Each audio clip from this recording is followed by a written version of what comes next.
I am resigning from my post as Education Minister. Big breaking. కేంద్ర మంత్రి ధర్మేంద్ర ప్రధాన్ రాజీనామా. అవును, మీరు విన్నది నిజమే. రక్తగతో చెన్నైలో విజయం సాధించింది. బీజేపీతో కలిసి విద్యార్థులు చేసిన పోరాటం ఫలించింది. చివరకు కేంద్ర విద్యాశాఖ మంత్రి రాజీనామా చేయాల్సి వచ్చింది. నీట్ లీకేజీకి పూర్తి బాధ్యత వహిస్తూ దాదాపు 4 రోజులుగా జరుగుతున్న నిరసనల కారణంగా ఆయన నిర్ణయం తీసుకున్నారు.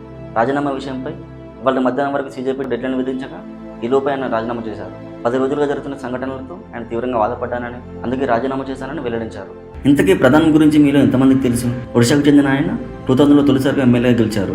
2004లో లోక్సభకు ఎన్నికయ్యారు. రాజ్యసభ సభ్యుడిగా కొన్ని మంత్రిత్వ శాఖలను నిర్వహించారు. సంబల్పూర్ లోక్సభ ఎంపీగా గెలిచిన ప్రధాన్ 2021 నుంచి విద్యాశాఖ మంత్రిగా బాధ్యతలు నిర్వర్తించారు. నీట్ లీకేజీ, విద్యార్థుల ఆందోళనలతో ఇవాళ రాజీనామా చేశారు. వాస్తవానికి నిరసనలు ఢిల్లీలో మాత్రమే కాదు, అన్ని రాష్ట్రాల్లోకి పాకింది. దీంతో ఈ ఆందోళనలో దేశ వ్యతిరేక శక్తులు చొరబడకుండా చూడటమే తమ లక్ష్యమని ధర్మేంద్ర ప్రధాన్ తెలిపారు. దేశ విద్యార్థులు న్యాయపరమైన చిక్కుల్లో పడకుండా తమ చదువులు, కెరీర్పై దృష్టి సారించాలని, అందుకే తన రాజీనామాను ప్రధాని మోదీకి సమర్పించానని అన్నారు.